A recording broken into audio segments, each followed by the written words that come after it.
At the hearing, both Ranking Member Cantwell and I requested an Army memo outlining its standard operating procedures for when Army helicopters could forego broadcasting their locations and altitudes while flying near DCA Airport. The Army had earlier refused to provide the memo to my staff, despite being allowed to do so by the independent crash investigator, the NTSB. Given the opportunity to be transparent, the Army again refused to commit to providing the memo, which is entitled Automatic Dependent Broadcast Surveillance, or ADS-B, Out, Off Operations in the National Airspace. So Ranking Member Cantwell and I followed the hearing with a joint letter explicitly requesting the unredacted memo. Now for the third time. We made clear to the General that he had 24 hours to provide that memo, or there would be real consequences. It's now been 5 days since the hearing, and the Army has still not provided the memo.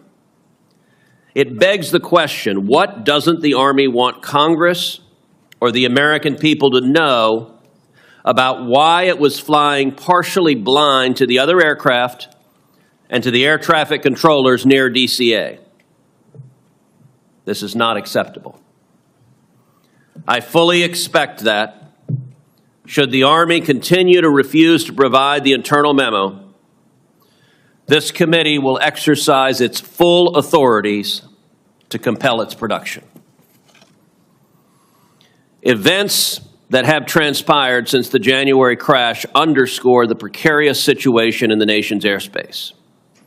Just last Friday, after the hearing, 3 flights were cleared for takeoff at DCA, while a military flyover was approaching Arlington National Cemetery.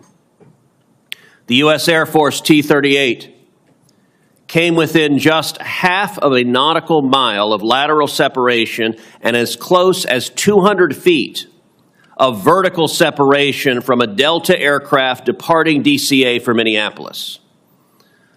The Delta flight's TCAS sounded a resolution advisory, alerting the pilots to a traffic collision and directing them to continue upwards to avoid a collision. This is far too close, seconds away from yet another disaster. The air traffic center that controls airspace around DC notified DCA about the flyover. That should have led to halted traffic. This serious communication breakdown is just the latest in a string of missteps that signal that the air traffic organization is under extreme stress.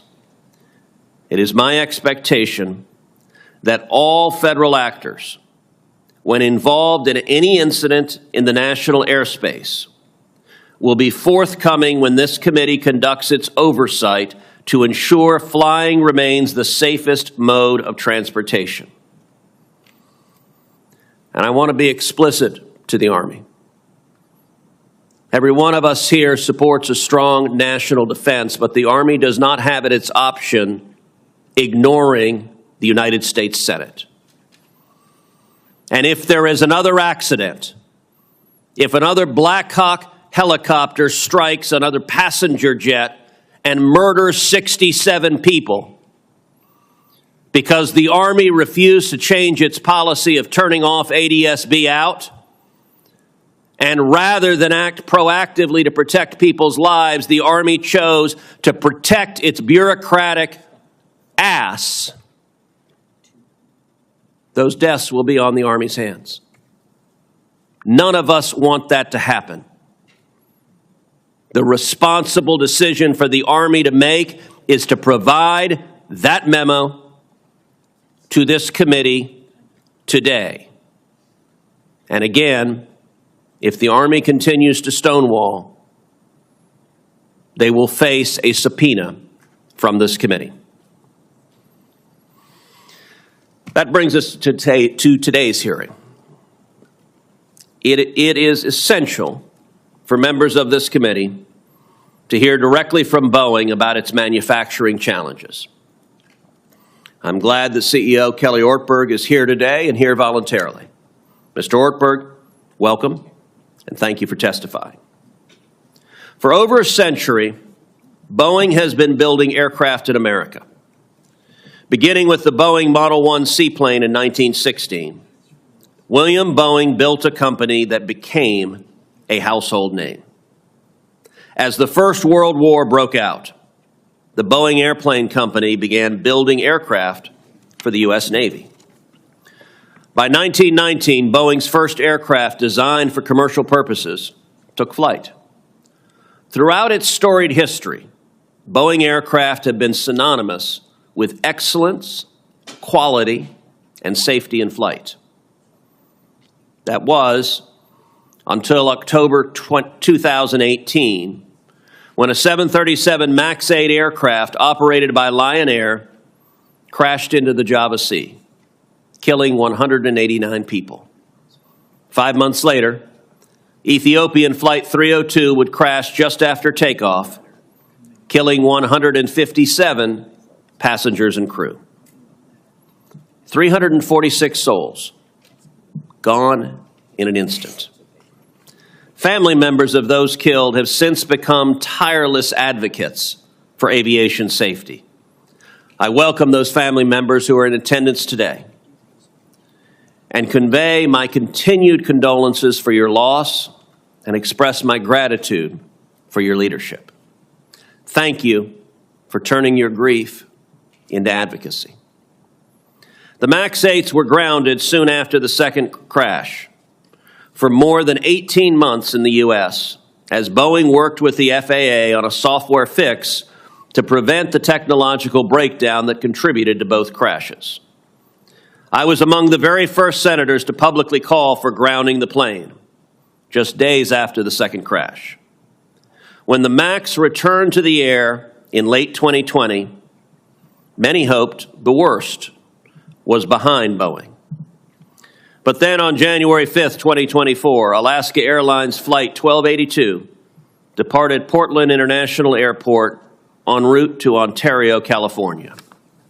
Approximately 10 minutes into the flight, the mid-cabin exit door plug, a section of the fuselage built to seal off unused emergency exits, fell off the plane, leading to rapid depressurization of the cabin.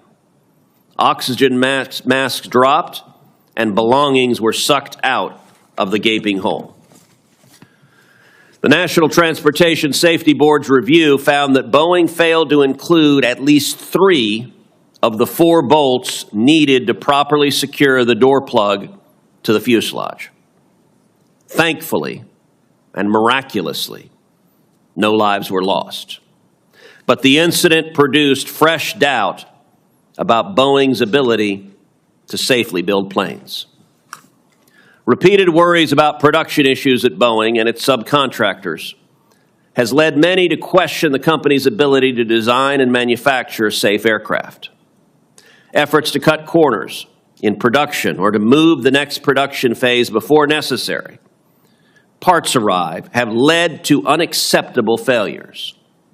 Insufficient oversight of third-party suppliers and lack of sufficient internal auditing procedures created an unsustainable lack of safety culture at Boeing. Since the Alaska Airlines 1282 incident, Boeing says it is working hard to address those concerns, including by developing a plan under FAA oversight for renewed safety and quality in production processes. It recently adapted its Speak Up program to allow employees to confidently and anonymously submit a concern when something seems to be going wrong. While the culture will not change overnight, Boeing must continue its work with the FAA to bring safety and quality back fully to its production processes. The FAA has been evaluating key performance indicators, or KPIs, to track Boeing's progress on key metrics. From discussions with the FAA and Boeing, I am told the company is progressing well and is on track to simplify needlessly complex processes, identify points of weakness, reduce deficiencies, and ultimately improve safety. But these conversations alone will not be the proper reassurance. This committee today wants to hear what specific and concrete actions Boeing has taken to fix the problems. How is Boeing progressing in its KPIs? What changes has it implemented to ensure a strong safety culture? And how has Boeing adapted its quality management system? We want to hear these answers not just from the company's CEOs, but from the company's managers, engineers, and machinists. I know the workers of Boeing desperately want their company to succeed too. So to those at Boeing facilities who are watching, consider my door open to hearing directly from you how you believe Boeing is turning a corner and fixing what went wrong. President Trump is taking great strides to bring back American manufacturing. I very much hope that Boeing is part of that renaissance. I want Boeing to remain a beacon of American excellence in manufacturing. Our country is better off economically, our aviation system is safer, and our nation is stronger when Boeing is stronger. I now turn to Ranking Member Cantwell for her opening statement. Mr. Chairman, can I have a moment, please? Did you receive The committee will come to order. The committee will come to order, and you will be removed if you disrupt the proceedings again. Mr. Chairman, first, before we begin on the point of today's hearing, I too want to join you in our request to asking the Department of Defense to give us information regarding the ADBS issue and the recent near collision, but obviously the tragic accident that happened with a CRJ and a Black Hawk helicopter. The fact that the military asked for an exemption, and in the granting of that exemption with the FAA, made it seem as if that was going to be a rare exemption used only infrequently, to later only find out that it had issued a statement to Congresswoman from the D.C. area, Eleanor Holmes Norton, that it was basically turning off ADBS 100% of the time. And I think that our FAA acting administrator shed some light on this, but certainly not enough. And I agree with you. We need to have the answers, information that has been presented to the National Transportation Safety Board. That information has to inform us as to this interaction between transportation corridors that are vital to protect for the public safety and what the Department of Defense is using the D.C. airspace for today, and what are those safeguards. So I will work with you to get the answers that we need from the Air Force. Thank you for holding this important hearing. Welcome, Mr. Ortberg. Thank you for being here. I also want to acknowledge the families that are here. As the chairman said, you have been playing a critical role in aviation safety. People like Nadia Milleron or Javier De Luis, who was an active member of the expert panel, have channeled their unimaginable grief into very positive, purposeful actions for the flying public. And I want to also acknowledge the brave whistleblowers who come forward at great personal risk to themselves to speak about the truth on quality and safety that are so important and so instrumental. I know, Mr. Ortberg, the families are very worried about the company's renegotiation of a plea agreement and the corporate monitoring, and maybe we'll have a chance to talk about that today. We're here today, though, Mr. Ortberg, to see if Boeing and your new leadership are making the fundamental changes that we would like to see to return the trust and the Boeing company to that iconic manufacturer. I think that for many decades, as the chairman mentioned, thank you for mentioning all of that history that includes much success in the state of Washington, the company was the pinnacle of manufacturing success. But we shouldn't forget that that success is also critical to our national security, to our economy. The company employs over 67,000 people in the state of Washington. I think the whole supply chain is well over 130,000 people and contributes $79 billion to the American economy. Boeing remains the largest exporter, and I can assure you, I believe in more exports. And I'd like to see a brighter future for Boeing, and recently met with the University of Washington and Mr. Ortberg and many parts of our aviation supply chain to understand how a tech hub could take us in a manufacturing production to a higher rate of production.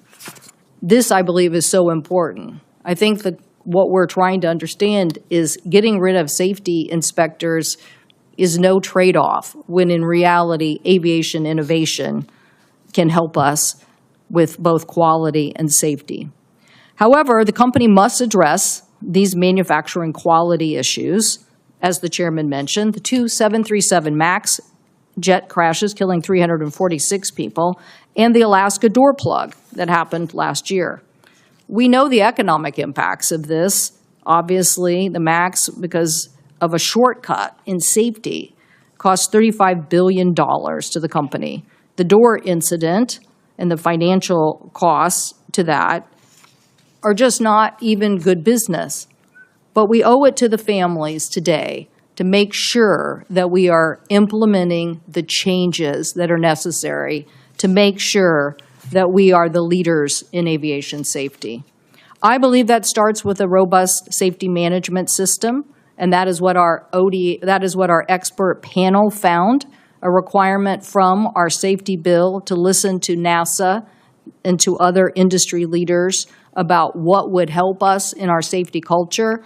And they basically said that these were the important elements of a mandatory safety management system. So today, Mr. Ortberg, I'll be asking you about that. And I know that the reputation of the company in the past has been about instituting safety. But in 2020, when we passed the aviation safety bill, the law put the FAA back in charge of approving ODA unit members and restricting the FAA from delegating critical tasks relating to critical design features. And I will want to ask you about that today, and how, if the company had a safety management system, yet we still saw the problems of the door plug and other issues. So these issues about inspector staffing models, service difficulty reports, whistleblower retaliation are all issues I hope we address today at this hearing. This country needs a strong FAA to do its oversight job. The Boeing organizational design authorization that is expiring soon will need to be reauthorized, will need to be pushed through by the FAA. The last Federal Aviation Administration Boeing Aviation Safety Oversight Office leader, Ian Whan, decided to give an extension for 3 years, hoping that Boeing would make and show progress on that oversight authority before issuing a longer ODA. So we would love to hear about that today, whether the standards laid out in Ian Whan's oversight are being met at the Boeing company. The FAA needs to continue to play that strong oversight role, and the FAA needs to keep pace with technology.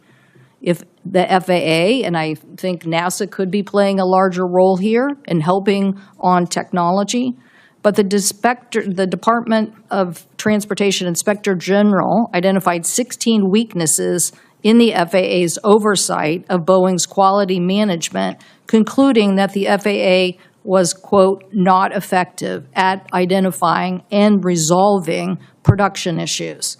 And this was despite conducting over 300 audits at Boeing in a 3-year period of time.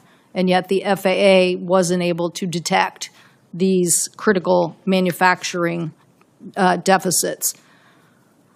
The issue of the verification optimization program that was to literally basically replace quality inspectors with mechanic self-inspection, I think was the wrong approach. And the airworthiness standards for both the MAX 7 and MAX 10, instead of the design fixes, there were many issues that the Inspector General found were shortcomings. So we as a nation want to be the leader in aviation. We have to be the leader in aviation safety. Mr. Ortberg, you need to channel Bill Boeing. You need to change the safety culture at Boeing, and we're glad you did that by starting your tenure in Seattle. That matters, and that oversight matters in helping us resume the leadership position in aviation. So I look forward to your testimony this morning, those critical steps that the company is taking to restore the safety culture and the manufacturing excellence so our country can again be the leader in aviation and aviation safety. Thank you, Mr. Chairman. Thank you, Ranking Member Cantwell. Joining us today now is Mr. Kelly Ortberg, the President and Chief Executive Officer of the Boeing Company. Mr. Ortberg joined Boeing in this role in August of 2024, bringing with him over 35 years of experience in the aerospace industry. Mr. Ortberg, you are recognized for your opening statement. Thank you, Chairman Cruz, Ranking Member Cantwell, and members of the committee for inviting me to testify and your willingness to work with us as we make fundamental changes to our company to restore trust and return the Boeing Company to the American manufacturer it used to be. Since joining Boeing over 6 months ago, I've appreciated the opportunity to hear from many of you, and I'm committed to continue to work transparently with our regulators and with Congress. Last month, on March 10th, marked the 6th anniversary of the tragic loss of passengers and crew members on Ethiopian Airlines Flight 302. I know many victims' family members, as well as those from Lion Air Flight 610, are here today. And I want to extend my personal condolences for the painful loss of their loved ones on our aircraft and offer my pledge to make the necessary changes so this never happens again. Boeing made serious missteps in recent years, and it's unacceptable.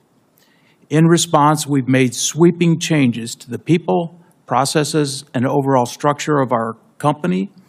While there's still work ahead, these profound changes are underpinned by deep commitment from all of us to the safety of our products and services.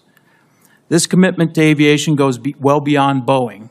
We play a crucial role in the U.S. economy and the national security, as evidenced by the U.S. Air Force's recent selection of Boeing to build the world's first 6th-generation fighter jet, the F-47.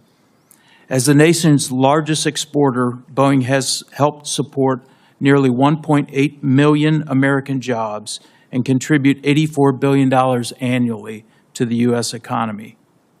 It all depends on us getting this right. I appreciate the opportunity today to provide the committee with an update on the actions we're taking to strengthen our commitment to safety-focused, quality-driven culture, the results we are seeing, and ongoing work we are doing, which is fundamental to our leadership in aerospace. For over a year, we've been working with the FAA on implementing recommendations from the AXA Section 103 Expert Review Panel, which this committee was instrumental in creating. Boeing is implementing a robust safety management system, a framework built on proven aviation industry best practices to proactively identify and manage safety risks that may impact our commercial and defense products. We submitted our plan to the FAA ahead of schedule, and we have a strategy to fully implement well ahead of the required deadline. Under the close oversight of the Department of Transportation and FAA leadership, we're implementing our safety and control and quality plans and directly addressing the findings from the FAA special audit with a focus on 4 major work areas, including reducing defects, enhancing employee training, simplifying processes and procedures, and elevating our safety and quality culture. Many aspects of this plan came from our employees. who generated over 26,000 improvement ideas, which we continue to evaluate and implement in support of strengthening our safety and quality. The impact of our efforts are already evident to our airline customers based on their feedback about the improved quality of our aircraft. Culture is perhaps the most predominant change we're making as a company. We're aligning our culture and our incentives with the values everyone expects from Boeing: safety, quality, and integrity. This starts with our leadership, including me, spending more time listening and learning from our employees, working to restore trust, and holding leadership accountable. I moved to Seattle because I believe our leadership needs to get closer to the people designing and building the aircraft. As part of Boeing's future, we took actions in recent months to improve our financial position and completed contract negotiations with our union production workforce in Washington and Oregon. We also expect to finalize the acquisition of Spirit AeroSystems later this year, which is key to delivering for our commercial and defense customers and will help improve our overall quality and performance. I have confidence in our plan because I believe in the dedication of more than 160,000 employees, 85% of whom are based in the U.S., and our nearly 10,000 suppliers across the country. No one is more committed to our company turnaround than our team. Working together, we're focused on connecting the world, protecting our freedoms, and supporting our economy. And in closing, I want to reiterate my thanks to Chairman Cruz, Ranking Member Cantwell, and members of the committee, and I look forward to taking your questions. Thank you. Thank you, Mr. Ortberg. Let me start with just a simple question, which is, can travelers trust Boeing? 346 people died in the two 737 MAX 8 crashes. We are extremely fortunate that no one died in the door plug incident. Since 2018, Boeing's mistakes have caused many people to question whether Boeing is still capable of making safe aircraft. Mr. Ortberg, what can you say here to the millions who will board a Boeing plane this year, to the millions who will put their children on the plane? And I suspect every member of this panel, fly Boeing planes every single week. What can you say to the flying public as to why they should trust that a Boeing plane is safe? Senator, the Boeing aircraft, 737 MAX airplanes take off and land every 2 seconds of the day, safely take off and land every 2 seconds of the day. I'm not denying the horrible incidents that you've outlined. We need to take immediate action, and we are taking action to make sure those accidents never happen again. My family flies on those aircraft as well, and it's critically important that we rebuild trust. And the only way we're going to do that is by building high-quality airplanes, having the metrics out of our quality system that show that we're making improvements. And I want everybody to know the entire Boeing team is absolutely committed to building the highest quality aircraft in the world. Air traffic is the safest mode of transportation, and we need to continue and continue to find and learn if there's incidences so that these don't turn into tragic accidents in the future. As I mentioned, the NTSB's investigation of the Alaska Airlines door plug incident revealed that it was caused by manufacturing errors at Boeing. Mr. Ortberg, you joined Boeing more than 7 months after the door plug incident. What went wrong with the door plug, and what specifically has Boeing done to correct this safety lapse? Senator, first of all, it's unacceptable that an aircraft left our factory without that door plug properly installed. And let me just make that perfectly clear. That can never happen again.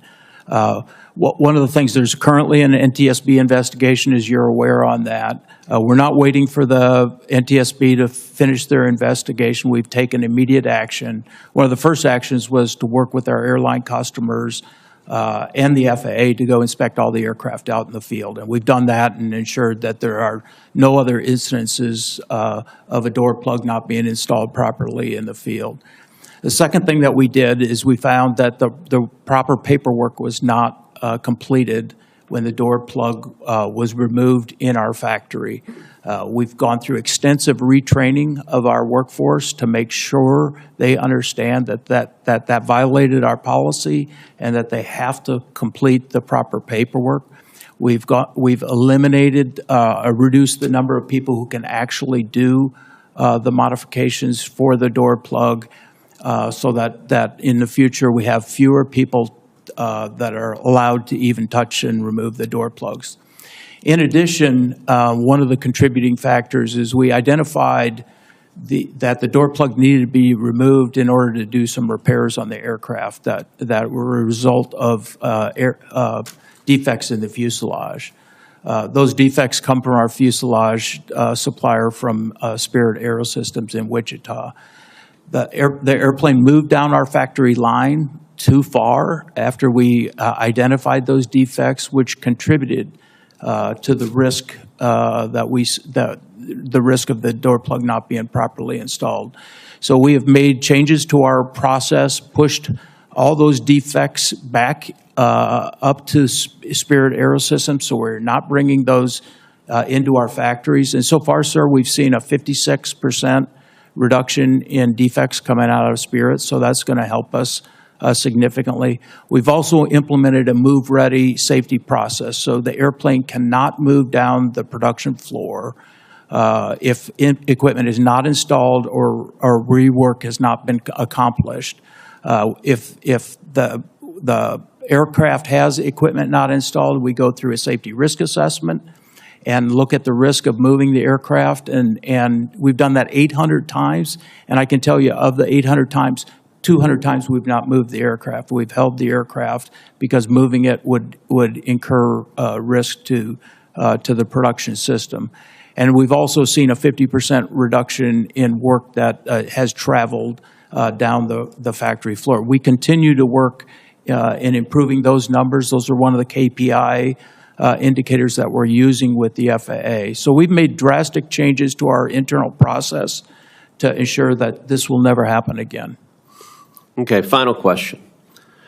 I'm sure you're aware that whistleblowers and others, including Ethiopian authorities, have suggested manufacturing errors, particularly with electrical wiring, contributed to the MAX crashes. Mr. Ortberg, is this an issue you've discussed with Boeing employees since joining the company? And if so, what is your opinion on whether there were also manufacturing defects that may have led to the sensor defect?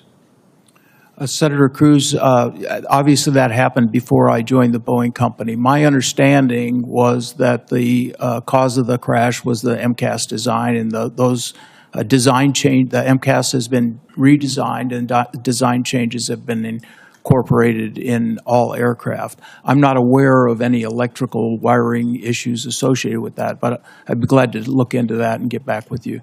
So just to be clear, your testimony is you have not had conversations with Boeing employees about whether there were electrical issues that also contributed to that crash? Not specifically, no. Okay, thank you. Ranking Member Cantwell. Thank you, Mr. Chairman. Mr. Orberg, thank you for the change in tone from the top at Boeing about the safety culture and the focus that you outlined in your testimony, those 4 principles.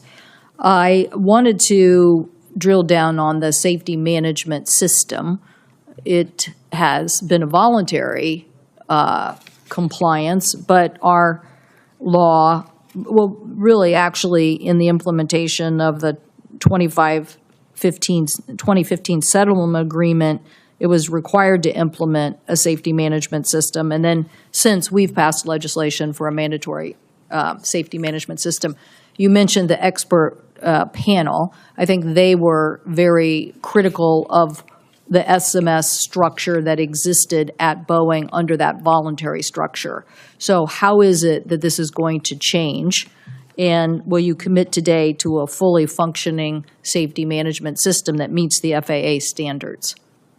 Senator, you're right. We've been operating under a voluntary SMS for approximately the last 4 years. And I think the Alaska door accident was a cathartic moment for all of us to step back and look at what happened and how could this happen within the safety management system. We had the expert panel. We also brought in outside consultants. The FAA did a comprehensive audit of our systems, and we found significant gaps in many of the processes that we use to implement our safety management system. Those gaps are all a part of our safety and quality plan that we're working with the FAA to improve the overall performance. I'm absolutely committed to a mandatory safety management system. I appreciate your leadership there, and we're working to get that done. Actually, I'd like to have that in place by October of this year. We've submitted our draft to the FAA, and we're absolutely committed to moving to a mandatory SMS. Thank you. Thank you for that commitment. The expert panel couldn't have been more specific about this particular recommendation, and I think the industry writ large also thinks it's the gold standard. So certainly appreciate that. Now, when it comes to the ODA FAA oversight and the delegation of authority, this is not, I think the person in charge of this at Boeing has recently been let go or put on leave. So you can tell me how you plan to bolster this position within the company. But when you look at the issues like the MAX anti-icing system issue and the 737 rudder actuator, and these are issues that have been, the subject of, much investigation. In one instance, my colleague who's not here yet, she and I joined a letter asking, for this issue to be addressed and not delayed. So I think the committee is getting a big sense that the NTSB makes recommendations, the FAA kind of ignores them, and then it takes a long time for them to be addressed. And what we're trying to understand is in the ODA process, what structure and oversight, before we hear from the FAA on this point, what do you think about these incidents not being addressed in the oversight process, like the anti-icing system and the rudder issue? Senator, we've taken a look at the IG report, which has several recommendations, a series of recommendations to the FAA. Many of those recommendations require support from the Boeing company to provide information and data. So I can assure you they'll get full support to ensure that they have access to all the information they need. Now, on a higher level, the ODA, as you know, is a delegation that the FAA provides to us to do some work that a typical FAA inspector would do. I think the ODA is an important element of the success of the aerospace industry. The people that are ODAs in our organization operate independently. They operate on behalf of the FAA.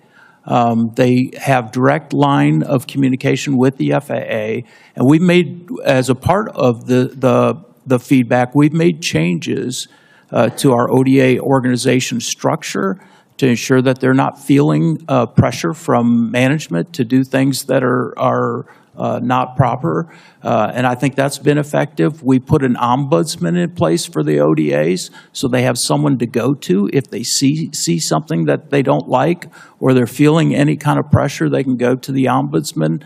I think that's helping, and we also survey them to continue to ask them, do they feel undue pressure from management or undue oversight from management to do their jobs. I see that my time is expiring now. I just want to get in this point. You're committing to fix those flaws that I just mentioned, and we can come back to this maybe in a second round, but what are you doing to fix the design and manufacturing defects so that they're not submitted to begin with to the FAA? And so I think as we have to think about our oversight of FAA and the role they play, we're trying to understand what isn't working in this process, that both at the manufacturing level, we have these defects, and then yet they get, checked off on a list. Oh yeah, that's in compliance. And so I don't know if you have a quick answer to that, but Senator, we're working, I mentioned the fuselage improvements, where we've got over 1,000 applications where we're working with our supply chain to improve the number of defects. I think a main component of that is we have to get to root cause. We can't just fix the defects. We have to get to root cause and make sure the defects go away. So we've enhanced our focus on root cause analysis and ensuring that we're understanding where these defects are being generated and that we're stopping the defect generation so that we're not dealing with them. That's the fundamental improvement that I think we'll see. And then making sure that the attention is focused not by a business person who's saying we have to go fast. Yeah, look, I want to be clear.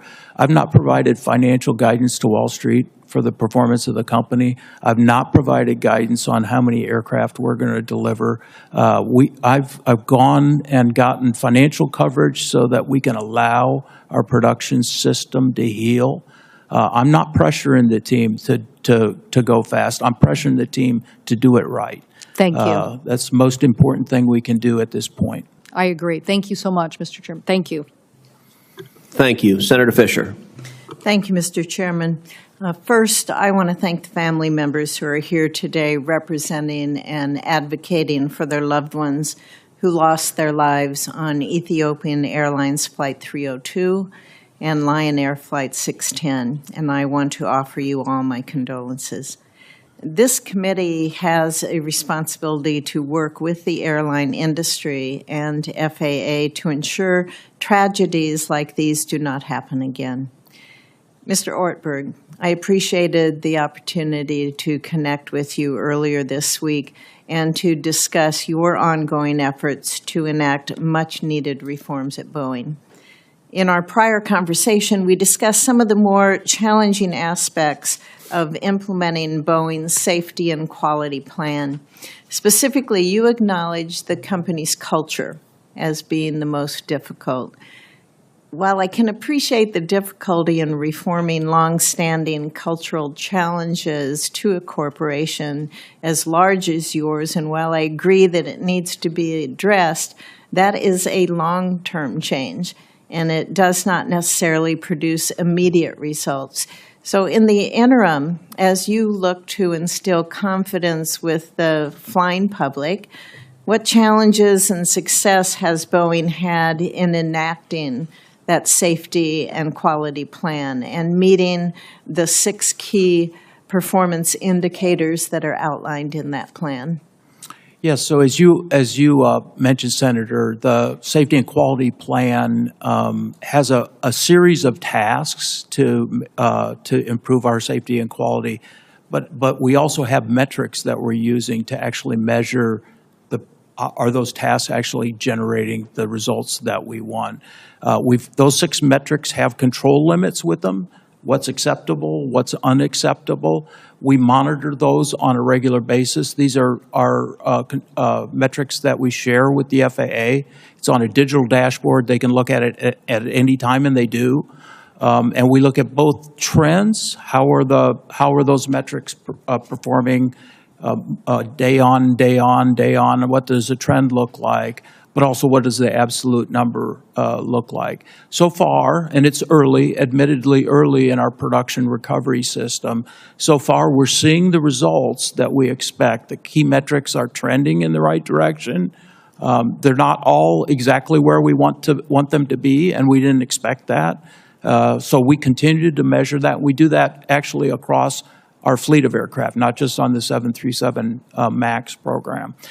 Those metrics will be kind of the basis that we'll use for determining are we able to go to a higher production rate. And if those metrics are not showing production stability, then we won't request moving to a higher production rate. We monitor them regularly, and we talk with the FAA monthly about how are we doing with the key performance indicators. And I appreciate the focus on safety. We have to have that. But in our call, I also brought up to you the concern with the production rate, with the timeliness of it. And you told me that Boeing's currently delivering planes 2 years behind schedule, about 2 years behind schedule. My concern with those delays are the potential for negative consequences for both national security and for commercial operations. How, when you're looking ahead at production rates, how long do you think, and I know it's early in your tenure, but Boeing should be able to deliver planes in a timely fashion while also meeting the high safety and quality assurance expectations from the FAA, from your customers, and from this committee, what this committee expects. So what steps do you see Boeing taking to reduce the production delays while still adhering to the plans? So are Senator, those the metrics, the 6 steps, the metrics that you're seeing?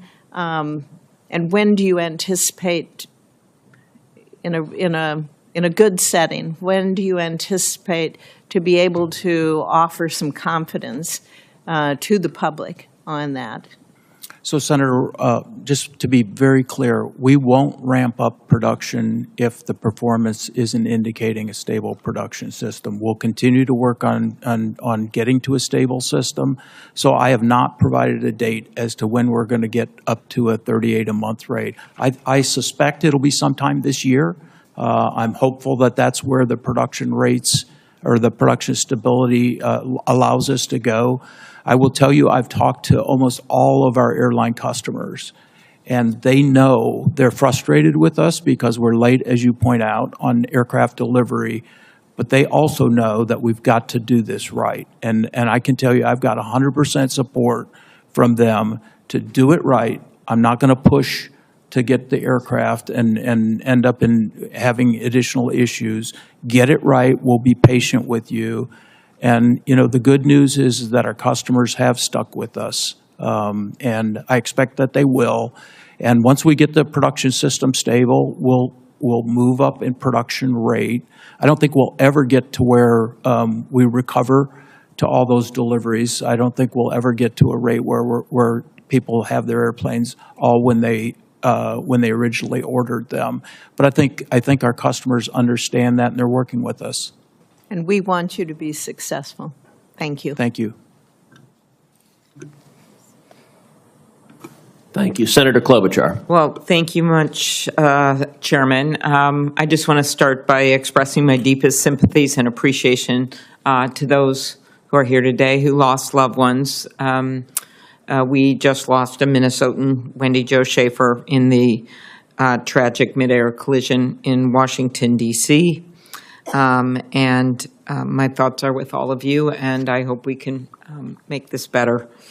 As Chair Cruz noted in his opening statement, there was a recent close call unrelated to Boeing involving a Delta jet that was filled with Minnesotans, including a member of my staff, that came within 500 feet of a military plane. I actually talked to the DOD over the weekend, Mr. Chairman, and they have assured me this is going to be an immediate FAA investigation. From what I understand, this was not about the airline, and we have to figure out what went wrong here. So my questions of you, Mr. Ortberg, thank you for being here. In your testimony, you discussed the efforts to elevate Boeing's safety and quality culture and how you have engaged workers in the process, generating 26,000 improvement ideas from employees. Could you talk about how you have what work you've done on open communications, and how are you ensuring that employees continue to speak out on issues when they see them? Thank you, Senator. The culture change and allowing people to speak up is critically important to me, and I think to the success of the long term of the Boeing company. We've made significant changes in our business processes to get people, as I mentioned, closer to the people building and designing the aircraft. We've initiated a culture change process within the company, which, again, I believe culture starts with the values and behaviors at the top, the leadership. We need to walk the talk, and people need to see that in the organization. We're putting those values and behaviors into our performance management system so that people are evaluated and their annual performance is determined based on how they exhibit those values and behaviors. We're putting it in our training programs so that we're training our leaders. We're also making leadership selection decisions based on how do these people exhibit the behaviors in the company. Okay, thanks. Go ahead. You have one more thing. My experience is that once people understand what behaviors are acceptable, they tend to align to them. It's when we have a leadership that maybe is not exhibiting the behaviors that are on the poster on the wall, but not exhibiting those. People are smart. They figure out how to understand what they're really being rewarded on. So we're really working to change that culture, and I think get to a culture where people feel free to speak about issues and communicate across their team so that we can get issues resolved quickly before they turn into bigger issues. Thank you. We also have the issue of pipeline of workers, and Wall Street Journal did a report on this just last year. Senator Moran and I got included in the FAA reauthorization, our bill that created a new grant program to train aircraft manufacturing technical workers. Could you talk about what you've done to make sure that we're getting in more workers and what we should be doing better on that front? Senator, we spend a lot of activity in early STEM education, supporting STEM-related activities to try to get more young students into STEM fields to support the work that we need.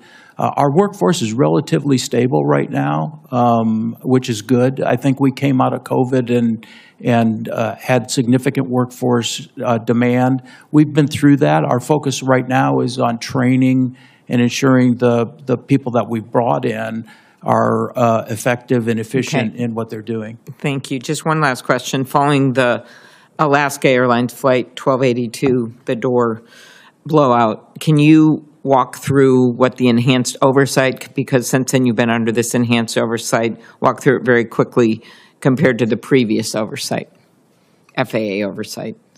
So there's additional formal inspections being done at Boeing. There's more formal inspections being done at Wichita. Every door, whether it's a door plug or an active door, is going through additional inspection to make sure there's no workmanship errors that would require rework at a later date in our production facility. And as I said, we're seeing very good improvement in the overall quality of the fuselages, and particularly around any door-related issues. We've added significant amount of inspection. Okay, thank you. Thank you. Senator Moran. Chairman, thank you. I'm told that with your consent, I get to make an opening statement, and I'm grateful for that because I want to follow up on the point that you were made in your earlier indication of a failure to hear a return from the Army. And just to highlight the issue and its broad magnitude and consequence, the NTSB report in regard to Flight 5342 originating in Wichita, Kansas, and having its fatal conclusion at Reagan National, now 63 days ago. NTSB's preliminary report indicates that within the files of the FAA, the indication is that there were 15,000 near misses between a helicopter and a commercial airplane at Reagan National between October 21 and December 24. 15,000 near misses. NTSB also found in the records of the FAA, it's possible for a helicopter on Route 4 to have as little as 75 feet of vertical separation from airplanes on approach to runway 33. That suggests to me there are significant challenges and potential tragedies that take place at Reagan on a consistent basis, known but not responded to over a long period of time. And one of those issues, because of the potential for those near misses and the fact that they are happening on such a frequency, with such a frequency, is the issue of ADSB out, for which the chairman and the ranking member are seeking information from the Army as to why, at potentially on all occasions, ADSB out is turned off. And so, Mr. Chairman, I'm grateful for your efforts and your indications of how seriously you take this circumstance and your demand for information. In today's hearing, now to my opportunity to ask questions, this accident that occurred 63 days ago reminds me of the fragility of life, and it makes me even more compassionate and concerned for the victims of those who died in previous crashes. It's a wake-up call and an opportunity to reassess things that are really important in life, and we need to do everything, as we know we need to do, to make certain that those who fly know they are safe, because they are safe. I'm going to ask you, Mr. Ortberg, about a number of things related to Wichita and manufacturing there, but I want to highlight my view that before we talk about the economic and job opportunities that occur with your company, that the most important thing for a future of the aviation industry is the public knows they can fly safely, because they can. In the absence of that, there really is no future for the aviation, for the commercial aviation industry. And so safety undergirds everything that you need to do and that we need to do for a future for your company and a future for the aviation industry in our country. So I want to ask you specifically about some things in Wichita. You were kind enough, you were gracious enough on your third day on the job to visit Wichita. You've indicated in your testimony the role of Spirit Aerosystems to the Boeing company. And I don't know that you said this in your testimony. If you did, I'll repeat you, but otherwise, Boeing is in the process of acquiring Spirit Aerosystems. That is a hugely important company in Kansas, our largest private employer, employing about 12,000 people. And I want to use this opportunity because it will be rare for folks back in Kansas to have the opportunity to ask you about what the future of their jobs are and what the future of many businesses who rely upon work at Spirit. We have hundreds of small businesses who do work for Spirit. Who do work for Spirit, but also do work for Boeing. And so it's not just one company. It's not just Spiro Aerosystems. It's the whole system by which Kansas Aerospace and Aviation, the air capital of the world, operates. When I first had a conversation with Boeing officials about the potential acquisition of Spirit Aerosystems, one of the things I think that was said to encourage me to be supportive, this is me putting my own motives into this sentence, but the point was made that it was indicated that without the acquisition of Spirit Aerosystems, the new generation of any aircraft developed by Boeing would not involve work in Wichita or work in Kansas. With the acquisition, the statement was made that the work could be more likely occur. So you're going to build a new aircraft one of these days, and what's the plan for where that work will take place? Senator, we are an airplane company. We will do a new airplane. That's not in the near future, given the financial performance and the challenges that we have. Obviously, we're studying that, and we have to determine what the final design of that aircraft would be to determine where we're going to manufacture certain components. Let me just assure you that Spirit Aerosystems and the work we do in Kansas is critically important. We're spending a significant amount of our capital to acquire that company, and we're not going to do that and move work out of Kansas. The work that we're doing there is going to stay there. In fact, I'm very hopeful that once we get the acquisition closed, we'll find opportunities to do actually even more work. And again, it's critical that we ramp up our production because, as you know, all those fuselages are built by Spirit AeroSystems. So every time we can move to a higher production rate, it's going to create jobs and opportunities for us in Wichita. What's the reason that the acquisition of Spirit makes sense, is necessary for the purposes of Boeing building a safer aircraft and having a process in place that works better than what we saw with the door plugs?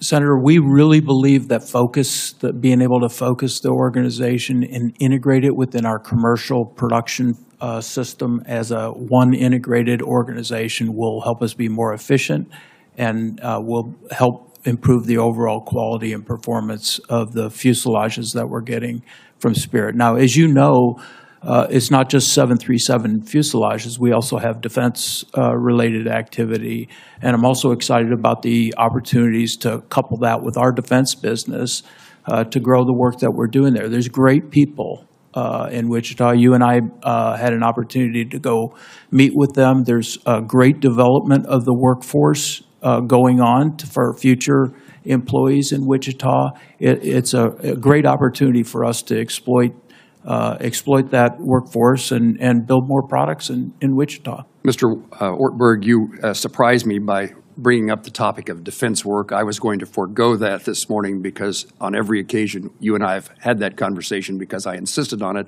You voluntarily brought it up, and I'm appreciative that it causes me to then ask this question. First of all, congratulations to Boeing on its successful Air Force contract with the F-47 NGAD. What can I expect in regard to work in Kansas that would help fulfill that contract? Senator, I can't answer that right now. I'm headed to, after this hearing, I'm headed to St. Louis to talk with my team. There's clear security classifications that I need to understand exactly what that answer is. I'll get back with you on that, if you will. I look forward to having that conversation again. Thank you very much. Thank you. Thank you. Senator Duckworth. Thank you, Mr. Chairman.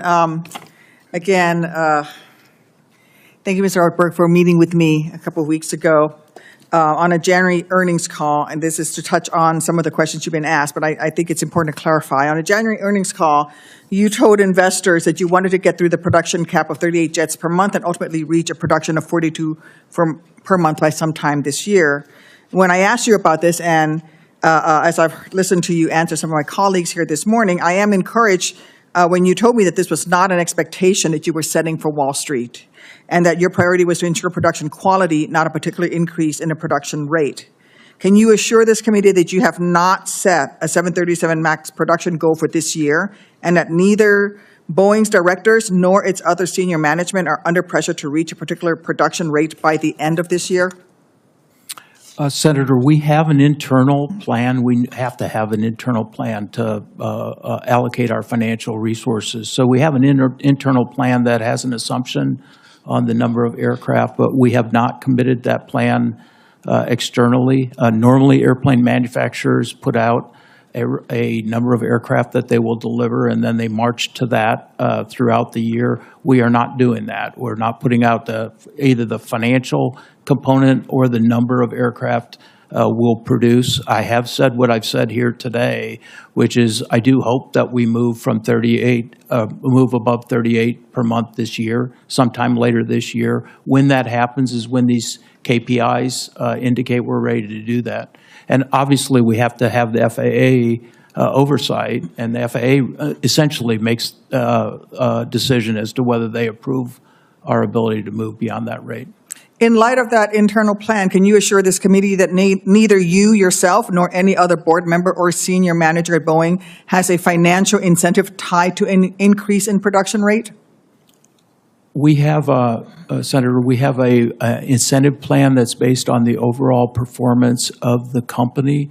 If we produce higher airplanes, that will result in higher performance. So it's indirectly, but we don't have a specific number tied to that, and nor have I communicated a specific number to the employees in the company. So the employees are not marching to a particular airplane production rate. But if the production rate increases, there is financial incentives for yourself and other board members and senior managers. Our annual incentive plan has sales, profit, the normal financial measures, and and obviously, the more airplanes we deliver, the higher those numbers would be. Okay. I want to go to the delegation of inspection authority, a discussion that has already happened today. In October, the DOT's Inspector General found FAA's oversight of Boeing production was not effective. The FAA's oversight was so bad that the IG issued 6 separate recommendations to the FAA to fix its process. There were many terrible findings in the report, but one of the most shocking was that shortly before the door plug blowout, individuals within the FAA wanted to delegate airplane airworthiness inspection authority back to Boeing. Even worse, these individuals at FAA wanted to do this without any criteria by which to assess whether Boeing could be trusted to properly carry out these inspections. It isn't just unacceptable, it's a total dereliction of duty on the part of the FAA. Prior to the 737 MAX crashes and production problems with the 787, FAA allowed Boeing to self-inspect their aircraft to ensure they conform to the FAA-approved type design. However, in the wake of the MAX crashes, we learned that Boeing had abused this authority. Boeing had knowingly and repeatedly produced 737 MAX aircraft with non-functioning angle of attack disagree alerts in blatant violation of the plane's approved type design. And I believe strongly that FAA must not delegate inspection authority back to Boeing until, at a minimum, FAA fixes its own ineffective oversight of Boeing's productions. Mr. Ortberg, will you commit to not seeking and not accepting delegation of airworthiness inspection authority from the FAA until the FAA has implemented all 16 recommendations from the October Inspector General report?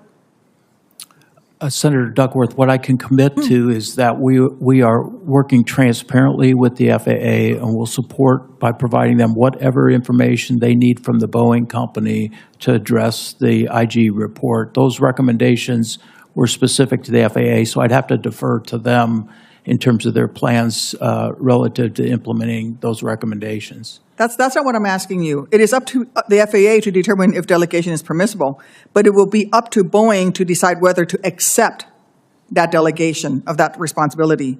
You're trying to restore Boeing's reputation. I don't see how it would help that effort for Boeing to return to inspecting its own airplanes for federal compliance while the FAA's oversight process is still broken. That would just look like Boeing is taking advantage of a hobbled regulator. Will you commit to not seeking and not accepting redelegation until FAA fixes its oversight by implementing all of the IG inspectors' recommendations? Senator, again, we have to work very closely with the FAA. They're our regulator. They provide the oversight and direction, and so I can't commit to that. Why not? If they came to you right now and say, we want to give you inspection authority back today, would you accept it? Only if that made sense relative to performing the tasks and the overall safety of the aircraft. We would not sacrifice safety of the aircraft by asking for delegation. I'm asking you to commit to not accepting it until the process has been fixed. So you would accept it back? Senator, delegation is a very important part of our business process and how we interact with the FAA. So we have to continue to go forward with delegation. We are committed to make improvements where needs have been identified. But you have a track record of abusing that self-inspecting authority. And you've already said that you and senior managers and board members would make more money if you can put more aircraft out. I think that it is not appropriate this time for you to accept that delegation of authority should it be offered to you by the FAA before the FAA has met all 16 of the IG's recommendations on how to fix the inspection system. Thank you. Senator Blackburn. Thank you, Mr. Chairman. Mr. Ortberg, thank you for being with us today.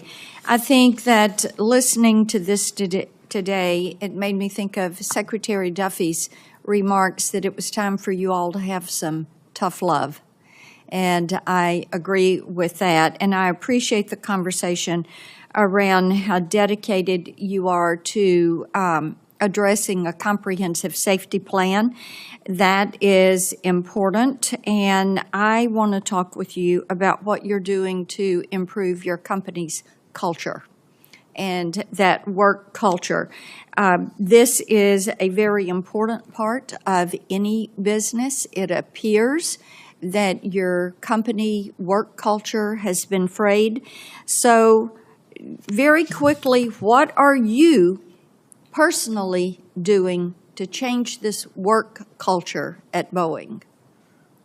Senator, the first thing I'm doing is leading by example and getting our people closer to the people doing the design and the production of the airplane. So, tomorrow I'll be in St. Louis with the people that are manufacturing military airplanes on the floor. Next week I'll be in Everett, Washington with our wide-body team, talking to union members about the difficulties that they're having in manufacturing the aircraft and what we need to do to help them be successful. So that's the first step in changing the culture, is getting people to recognize that leadership's role is to help the organization be successful, not to make themselves successful. So we've got a lot of activity underway to do that. We've made How are your employees responding to that? very positively. Very positively. We just did an all-employee survey, which is a means that I'm going to use to measure the culture change. And we have that survey structured so I can look at any place in the organization. Okay, then let me do this. I want to ask you about whistleblowers. Okay. Because we've heard from some of the Boeing whistleblowers, and I know you're familiar with their names, but you don't have a good record of protecting and supporting whistleblowers. And some of the stories around these whistleblowers has been very upsetting to people like me who have worked through my public service to protect whistleblowers. I think that they're essential. So talk to me about what you're doing to change that policy to support and not to ostracize or isolate whistleblowers.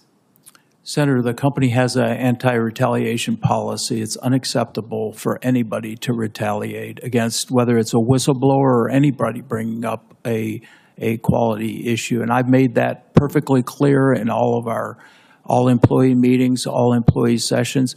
In fact, I've told employees if they have an issue, send me a note. I'll address it. And some have sent me a note. I've met with the whistleblower, one of the whistleblowers. My door is open to discuss with any of the whistleblowers what they're seeing and make sure that there is no retaliation in the organization. But this is a part of the culture change within the company, is we need... Not to interrupt, but I want to ask you, are you stepping back to some of those whistleblowers who have experienced a less than positive relationship? Are you righting those wrongs? Senator, in many cases, the whistleblowers that I'm aware of, those activities happened a long time ago. Some of those are still with the company, and I've met with one of the whistleblowers with the company. So I know that in the past, all the retaliation claims have been thoroughly investigated, and if there's retaliation, there's been corrective action taken. Okay, let me move on. COMAC. I think we're all concerned about COMAC and the Chinese Communist Party, and the CEO of Ryanair recently said they were open to buying planes from COMAC. We're all concerned about competition that would come from China and the Chinese Communist Party. So what steps are you taking to innovate and to make certain that you are competing and out-competing our foreign competitors? Senator, COMAC is a competitor. We also have a much bigger competitor in Europe that we compete with on a regular basis in all of our markets.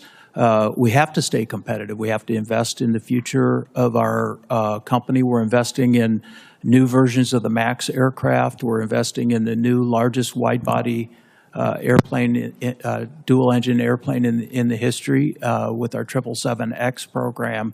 And all those airplane investments are about staying ahead of the competition and making sure that we can compete in a global market. Thank you. Senator Lujan is recognized. Thank you, Mr. Chairman. Thank you for this hearing as well. Mr. Ortberg, thank you for being here today. I'm going to follow up with something that Senator Blackburn asked. What specific steps has Boeing taken to strengthen whistleblower protections and ensure employees feel safe reporting potential safety issues? So we have a speak-up system, which is an anonymous ability to speak up about something that's going on. We have a chief compliance officer who's independent from the organization, reviews those speak-ups, and I have a monthly meeting with that chief compliance officer to make sure that if people are bringing things up anonymously, that their anonymity is retained.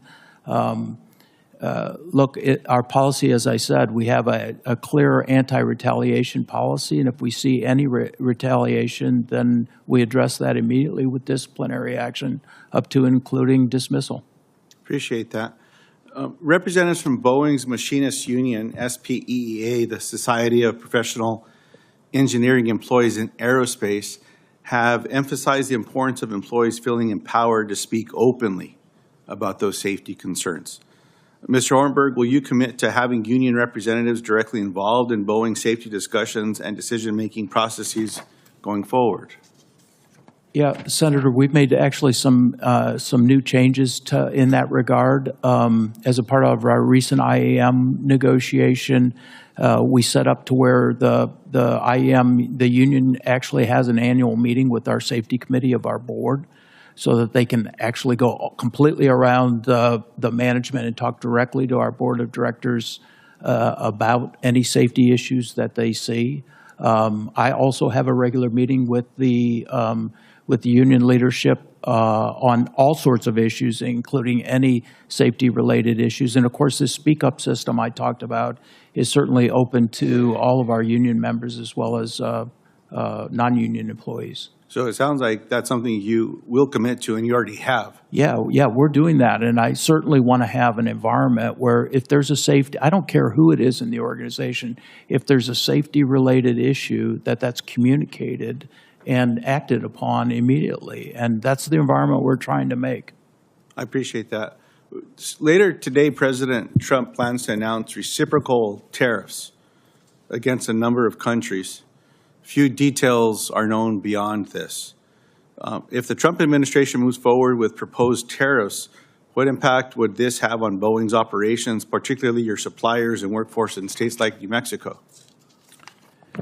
Well, Senator, a little bit of the answer to that is it depends on what the tariffs are, and I obviously don't know that, so I'll be watching this afternoon as that's announced. That's important to us. But I will say that 80% of the airplanes we deliver, the commercial airplanes we deliver, are outside of the United States. So free trade is very important to us. And 80% of the content of those airplanes, it comes out of the United States. So we really are the ideal kind of an export company where we're outselling internationally. It's creating U.S. jobs, long-term, high-value U.S. jobs.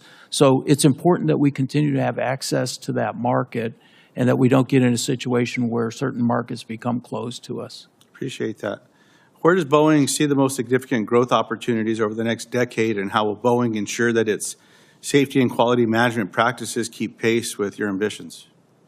We have nearly $500 billion in current backlog. That's airplanes that have been ordered. Our biggest opportunity in the next 5 years is to deliver high quality, get our safety quality plan in place.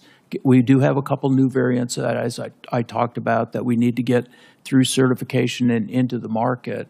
But I'm confident that the Boeing company can thrive if we get our safety and quality plan done right, and we will. I appreciate that, sir. I'm not going to ask you who named the F-47. I'll leave that to someone else. Okay. With that, Mr. Chairman, I yield back. Thank you, Senator Lujan. We'll begin a second round of questions, and I recognize the ranking member, Senator Cantwell. Thank you so much. That's a trivia question for, oh, he was a test pilot from your state. Is that what you're saying? Okay. Well, okay. Well, we want to return to, if it ain't Boeing, we ain't going. That's where we want to go. That's where we want to go.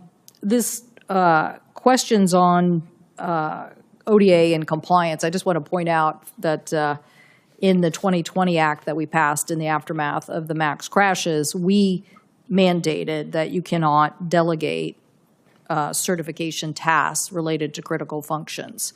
So we basically have said you can't delegate. And so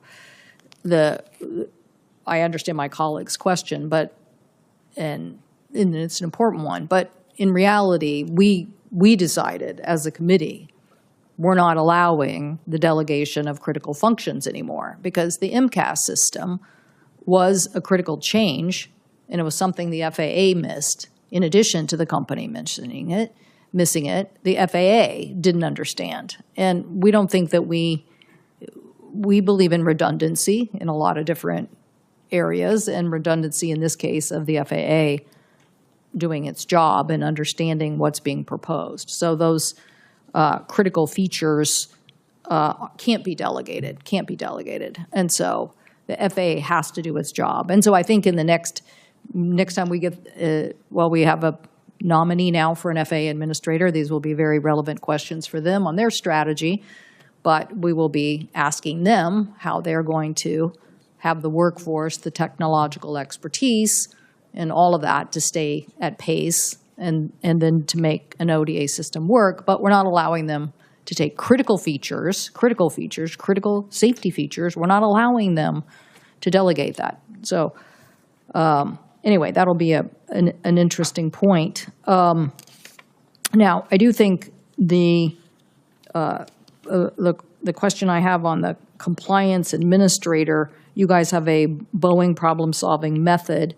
I know that the person who was in charge of that has just been recently either laid off or changed. What are you doing to make sure that position, why the change? What are you doing to make sure that who you have in this job is standing up for these root cause analysis issues that you mentioned?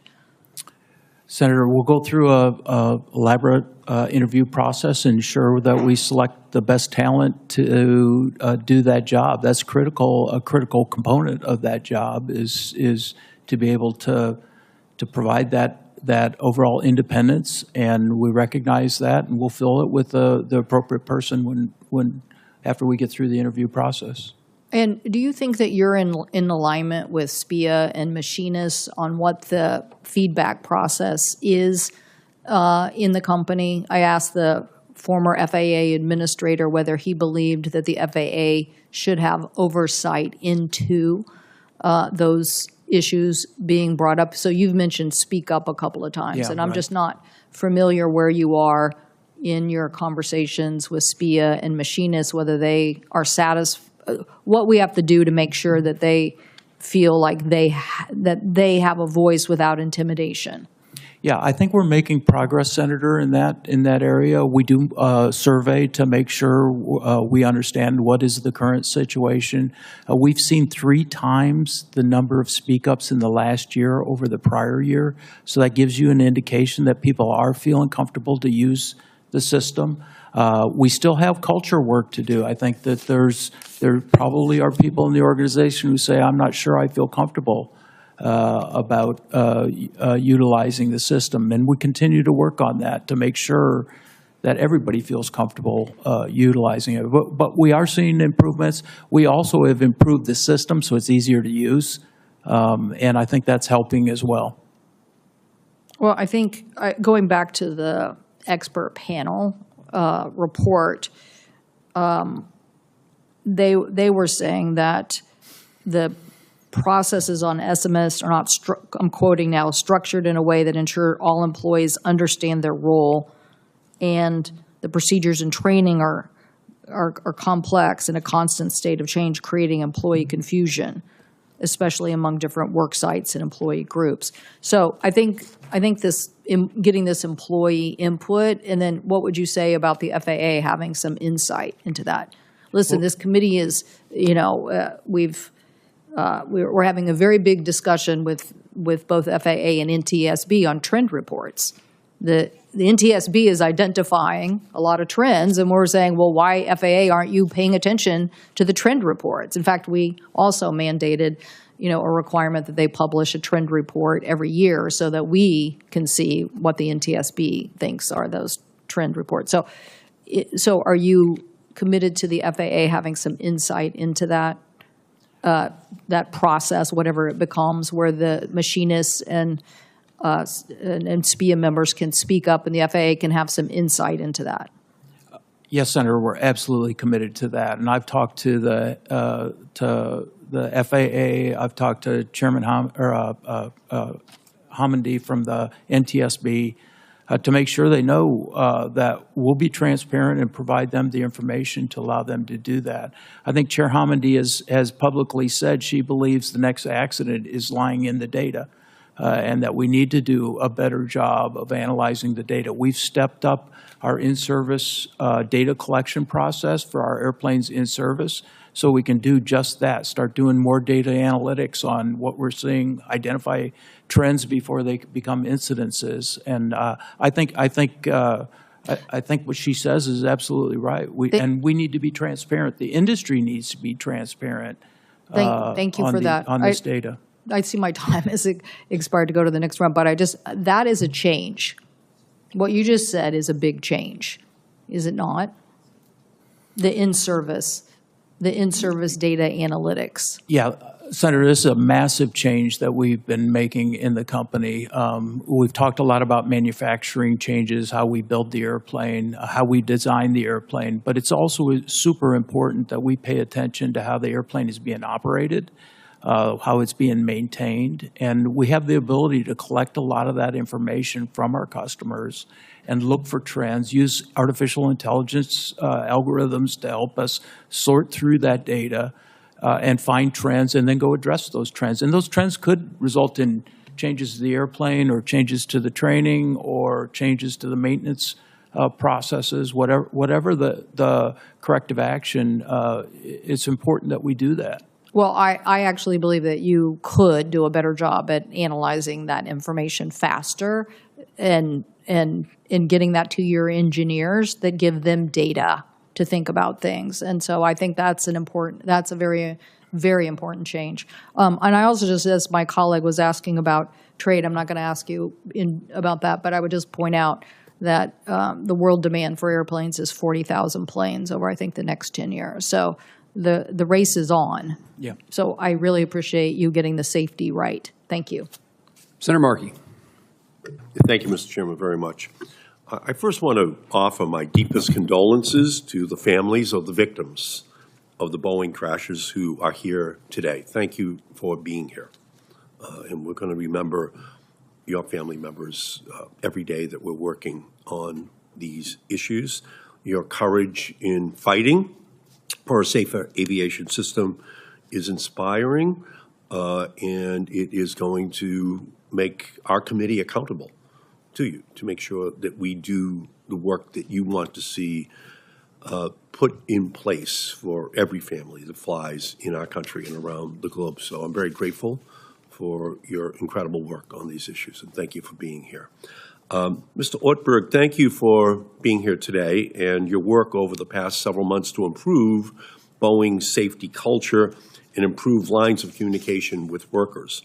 I want to discuss that safety culture and the importance of labor representation in key engineering decisions. So I want to get straight to the point. Mr. Ortberg, does Boeing currently have a single representative of workers on its board of directors? No, sir.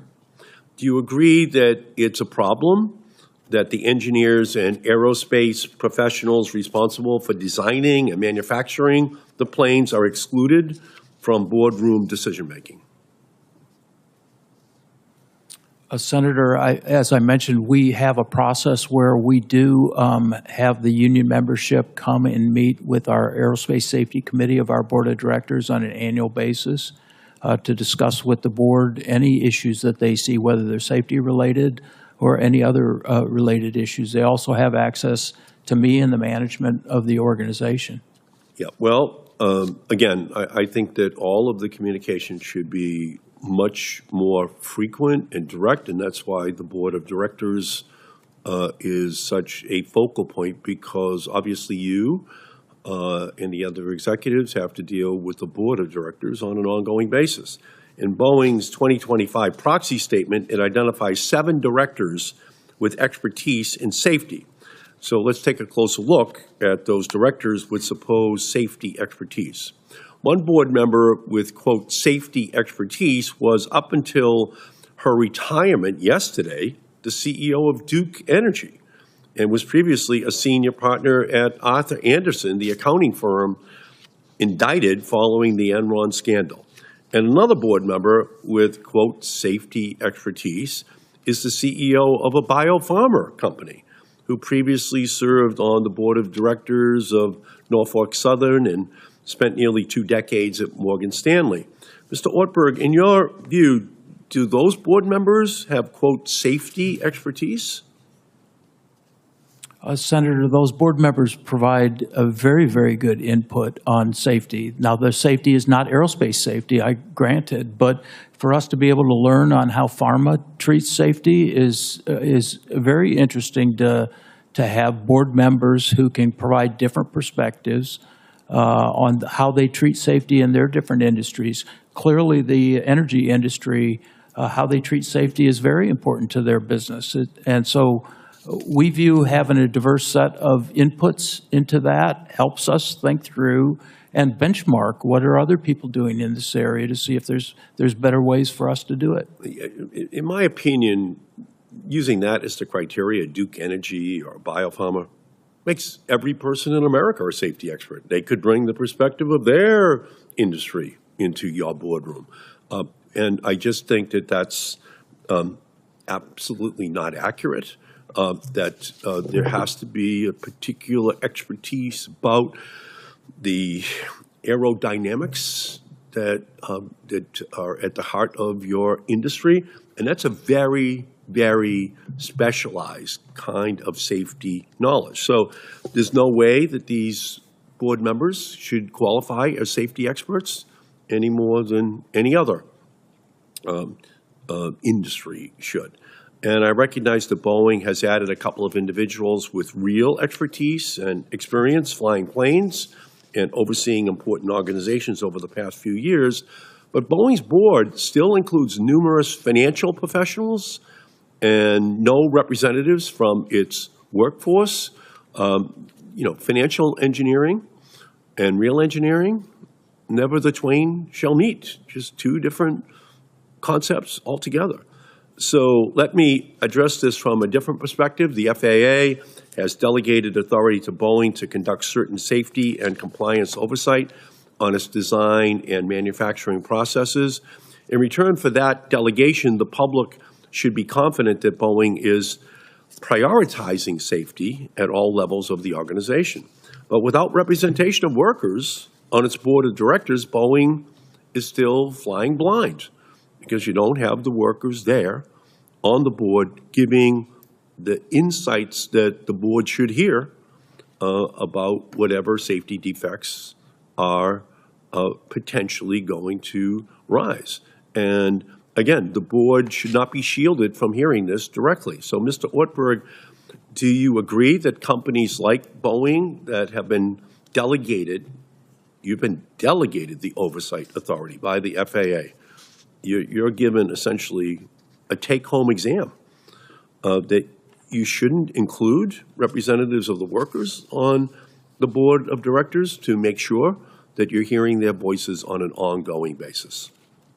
Senator, at every board meeting, we have an Aerospace Safety Committee meeting that goes through all safety-related issues. That input comes from anywhere in the company, including our labor workforce. So I do believe that the message is coming through. I think the message is analyzed, and the board takes it very, very seriously. Well, from my perspective, that's not enough. That the board members themselves should be hearing from a worker with expertise in safety issues. So they're hearing it directly in every board meeting what the concern is that workers may have.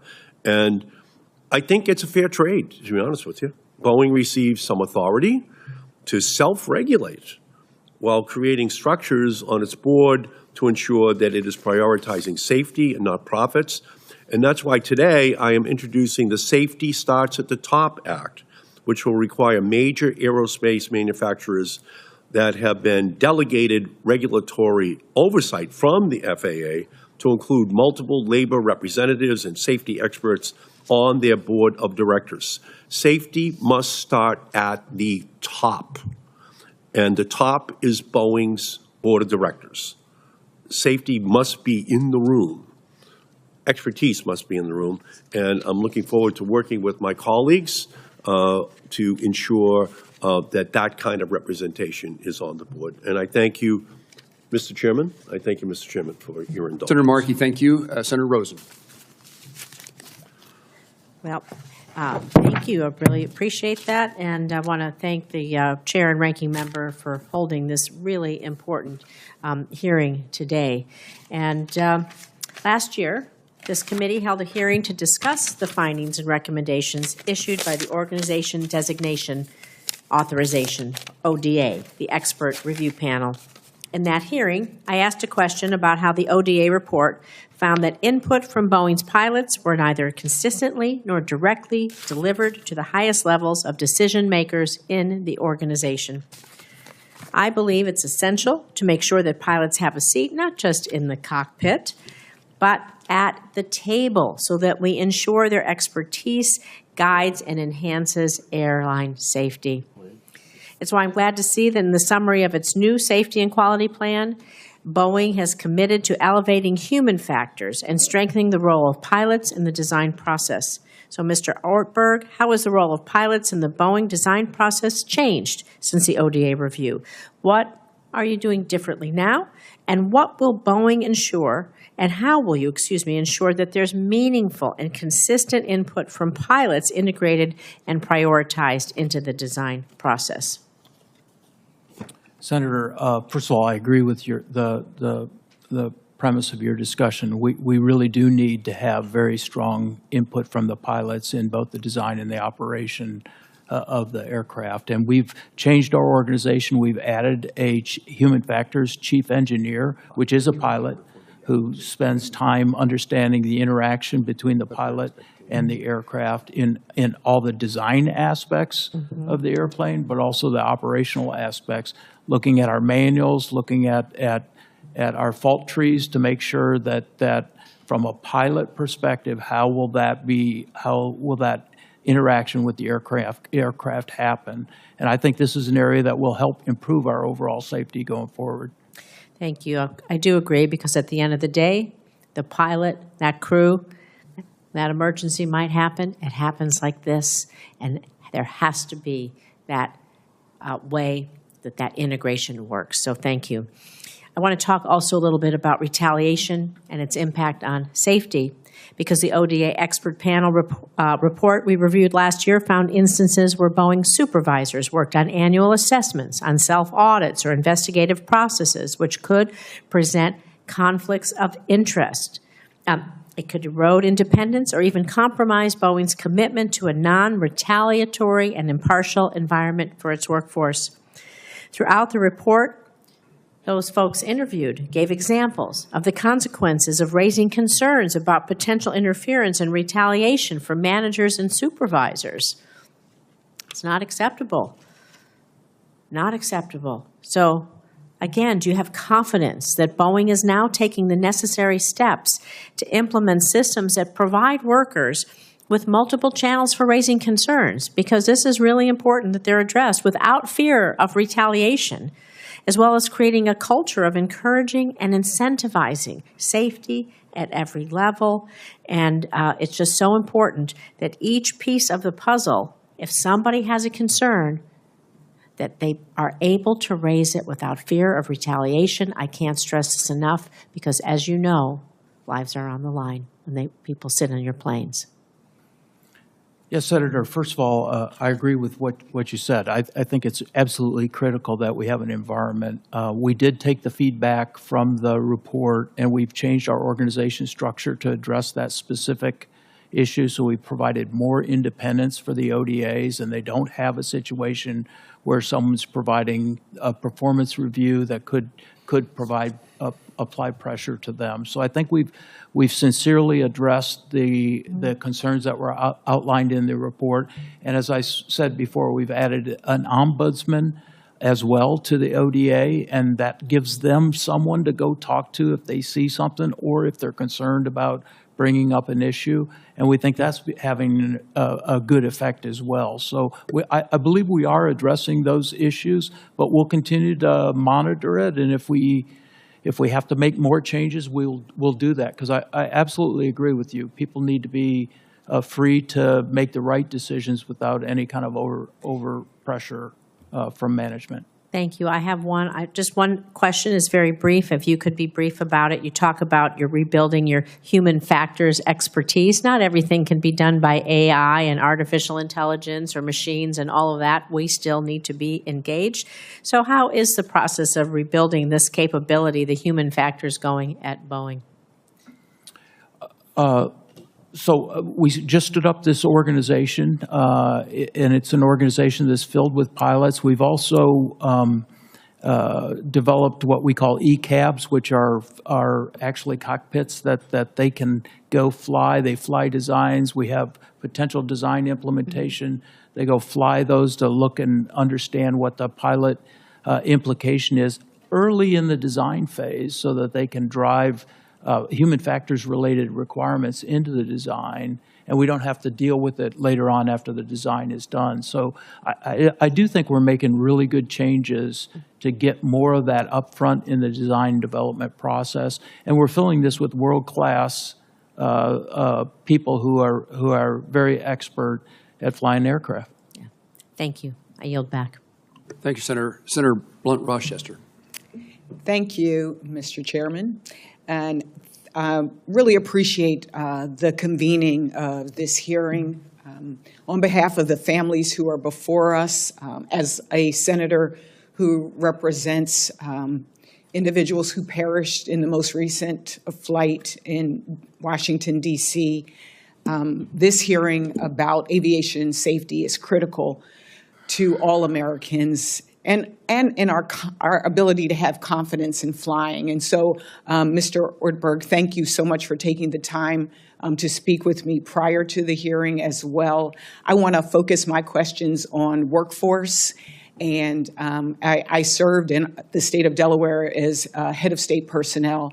And so I understand the challenges and the importance of hiring, firing, retention, culture, as you've talked about. The fact that we have an aging population in this country, and that really impacts retirements and our workforce planning and succession planning. Boeing's workforce, its engineers, its machinists, safety inspectors are the backbone of the company's ability to manufacture safe and reliable aircraft. However, recent safety concerns and production delays, coupled with over 4,000 layoffs in November and December of 2024, suggest that Boeing's workforce may not be adequately supported, trained, or staffed to meet the company's own quality and safety commitments. And from my understanding, if I were to order an airplane today, it could take more than a decade for it to be delivered, which suggests major challenges in the production pipeline, challenges that might stem from workforce shortages or training gaps. Can you talk to me a little bit about workforce planning? Describe how current or projected workforce shortages are affecting the company's ability to maintain its safety and production standards. Senator, one great thing we have is that our mission is awesome, and people want to work for the Boeing company. So we really don't have a challenge attracting people who want to work for the Boeing company.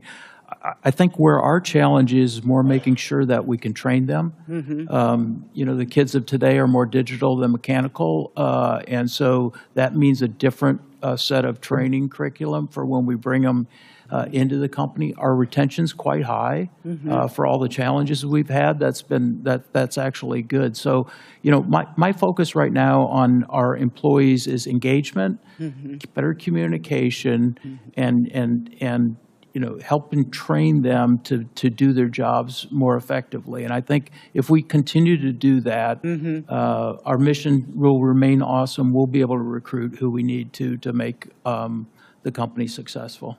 So just to be clear, there are no areas where you're seeing workforce shortages or challenges.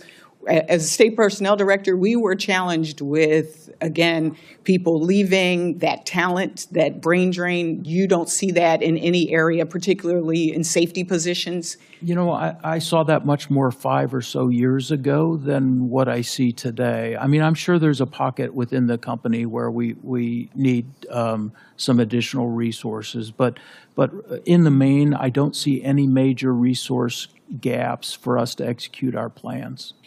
If it would be helpful as a follow-up, if you could go back and just share with us if there are any particular areas, especially since I'm also on the committee that works on labor. And so looking at education and labor and making sure that there is a real pipeline is really important to us. The FAA and the NTSB rely on Boeing to maintain strict internal safety reviews. However, every company has employees that make difficult workforce decisions, such as retiring and seeking other employment. So again, just ensuring that your new hires are even trained. Can you talk a little bit about how you're adequately training new hires to prepare them to uphold your safety commitments? Senator, this has been a big part of our safety and quality plan with the FAA is additional training. We've added an additional 550 hours of curriculum to our training because we found some gaps in what we were training. On average, we've increased the training program by about 20 hours from, say, around 120 hours to 140 hours. So we are increasing the training. We're also adding competency evaluations for our employees before they get onto an airplane and start doing work to make sure they're competent in the work that they have to do. If they don't pass the competency, they go back through additional training to make sure that they are trained to do the actual work that they're doing.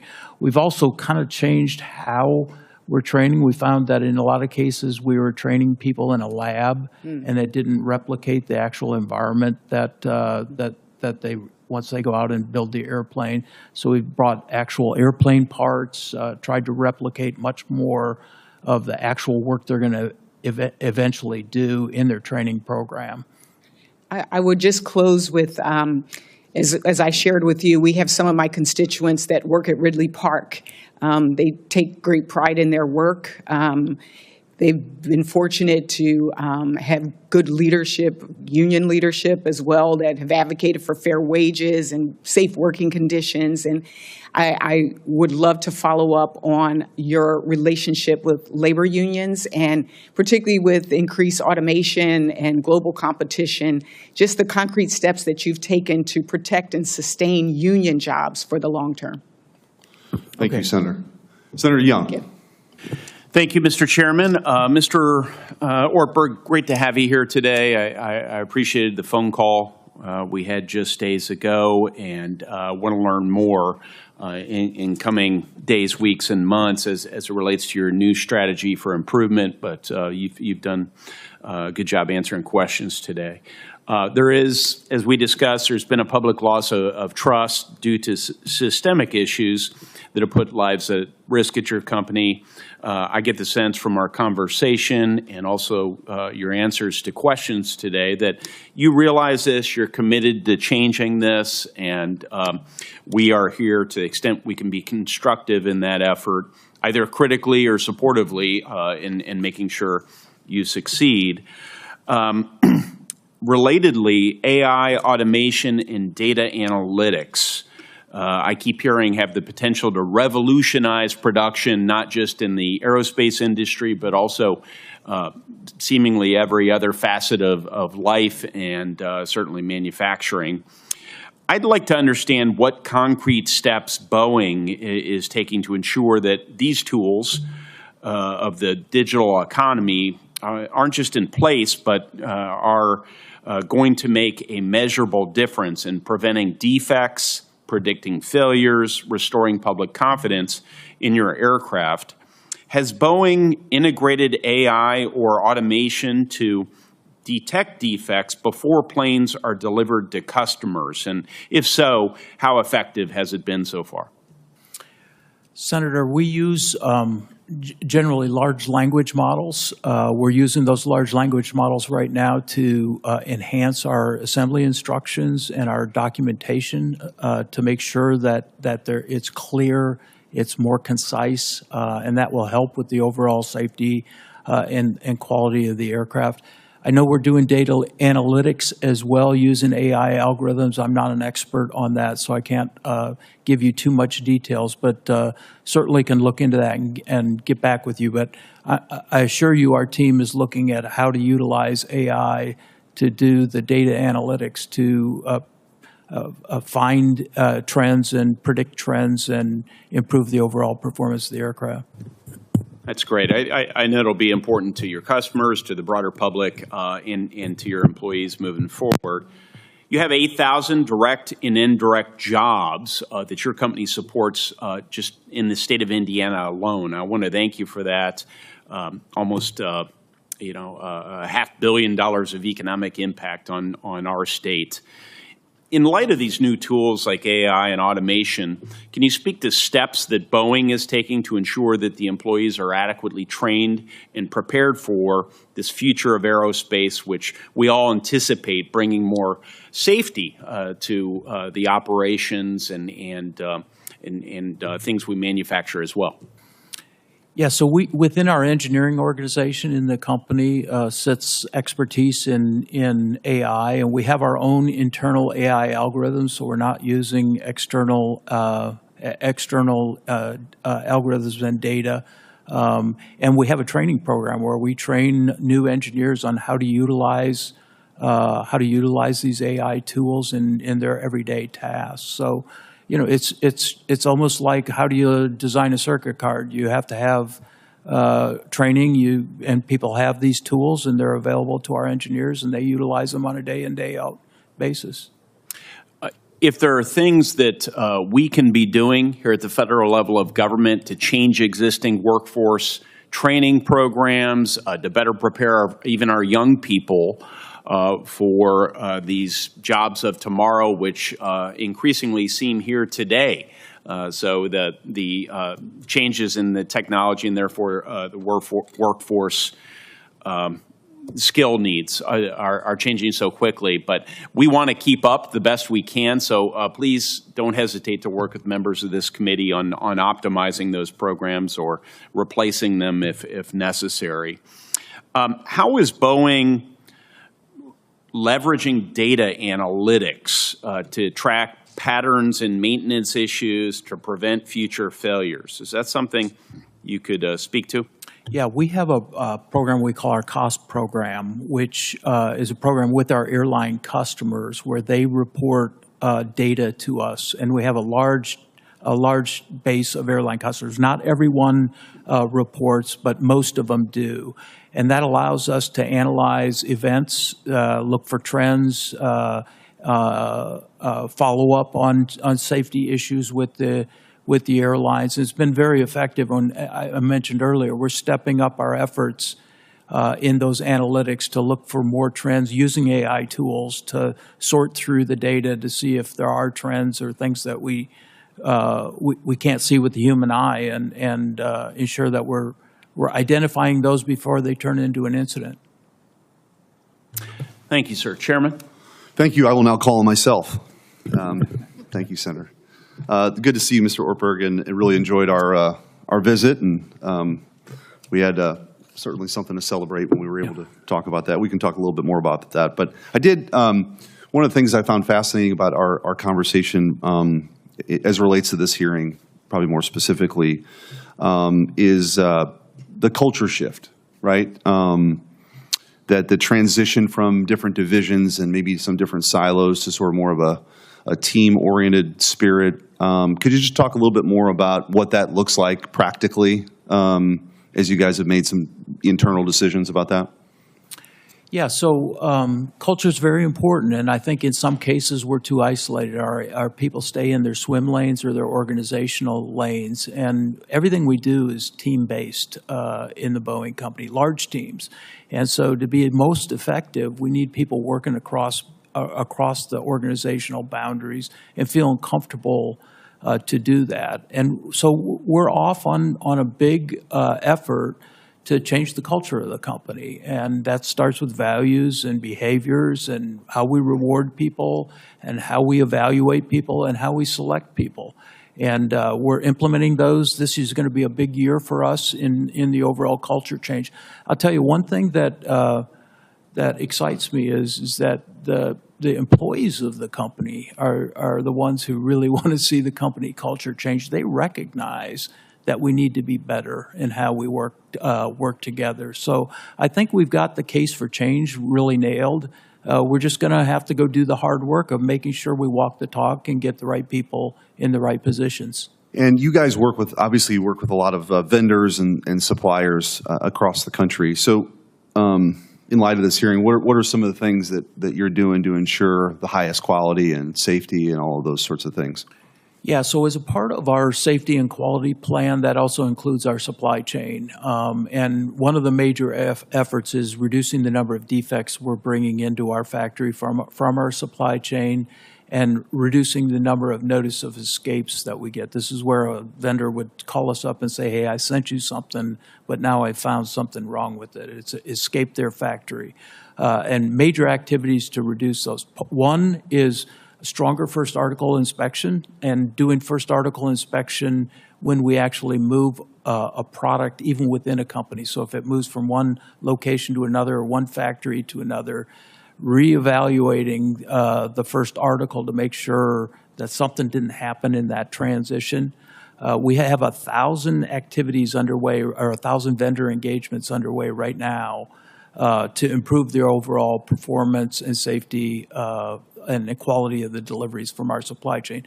And we are seeing better performance. I mentioned earlier the fuselages that we get from Spirit AeroSystems. We've seen a 56% reduction in the number of defects that we're having to do repair on in our factory facilities. And we got more work to do there, but I do think the getting to root cause and getting these defects out of our supply chain is just as important as getting them out of our Boeing production system. Well, switching gears just a little bit to something that obviously hits home. I also serve on the Armed Services Committee, and the Next Generation Air Defense or our dominance, the program was whether or not the administration was going to move forward was sort of paused in the previous administration. Then the selection of what that next gen fighter was going to look like. We got some clarity about 10 days ago, and I couldn't be more thrilled. Of course, St. Louis is the sort of the hub of the operations on the military side, and we're building the F-47. There's thousands of jobs. I know everyone is very excited about that, not just for our country, but in Missouri. Could you just talk a little bit about that program and how you see that playing into this architecture of our national defense? Well, first of all, this contract award is very, very, very important to the Boeing Company. In fact, I'm going to St. Louis tonight to go congratulate the team on this very, very large win, and we're honored to be given this opportunity. Our fighter business in St. Louis is historically legacy fighters, the F-15, F-18. As you know, the F-18 is reaching towards the end of its life. So this is an important program for us to continue our fighter franchise in St. Louis, and will create jobs and opportunities for a long time coming. So we're very pleased to have that.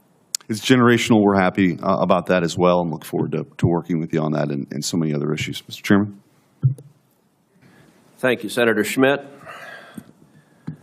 Mr. Ortberg, The FAA has played an integral role in solidifying a safe approach to production adjustments at Boeing following the Alaska Airlines Flight 1282 incident. As Boeing continues to monitor its KPIs and begins to increase production as appropriate, it will likely grow more autonomous in its internal oversight. As Boeing regains autonomy and eventually increases production caps, how will Boeing guarantee safety without enhanced FAA oversight? Senator, I'm not aware of increased autonomy that will come as we increase production rates. We're going to continue to provide transparency to the FAA on all the key performance indicators. We will go through a series of production increases. So the first one, cap, is at 38, but we will go through the same process for every subsequent rate increase. And if the KPIs aren't showing that we're meeting the performance, then we won't move forward with a rate increase. So I think this is a good practice. I think what we have in place, it's data-driven, it's not subjective. We've agreed with our regulator on what things we need to be measuring.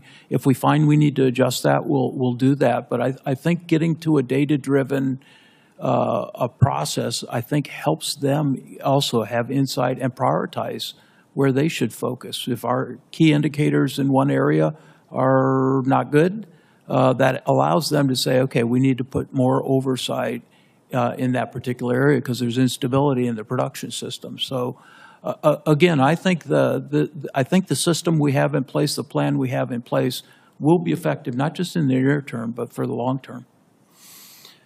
Since you've become the Chief Executive Officer at Boeing, there have been significant changes on the board and in the leadership. As the leadership changes, this affects the culture at Boeing. What personnel changes have been made at Boeing, and how have these impacted the safety culture at the company? Well, in my opening remarks, Senator, I made the comment we've made massive organizational and people changes. And if you go back to the door plug time frame, just to kind of time frame the changes, we've got a new chairman of our board, we've got a new CEO, we've got a new head of our Boeing commercial airplanes, we have new people in many of the program management roles. And so we are changing. As we're changing the culture, we're also changing people to make sure they're focused on safety and quality as the foundation of the company. And so far, I'd say the results are showing good results. We'll continue to have to refine either promoting different people or bringing some additional people from the outside to help us on our journey. But I think the progress we've made so far looks like we're getting the results we want. Ranking Member Cantwell. Thank you, Mr. Chairman. I just want to ask a couple of follow-ups on the just broader subjects. But one, is the company concerned about a corporate monitor in the DOJ discussions of the settlement with the families of the victims? Are you concerned about that? Do you have a problem with that? No, Senator, as I'm sure you're very aware, we had an agreement with the DOJ. We reached an agreement which did include a corporate monitor. That agreement was not accepted by the courts, and so we're in the process right now of going back with the DOJ and coming up with an alternate agreement. And look, I want this resolved as fast as anybody. We're still in those discussions, and hopefully we'll have new agreement here soon. Do you have a problem with the corporate monitor? Senator, I don't want to prejudge what the outcome of those discussions is going to be. I don't personally have a problem, no. Okay. On the, I mentioned in my statement thermoplastics. Do you see this thermoplastics as a really game-changing manufacturing technology focus? Is it really what people are saying?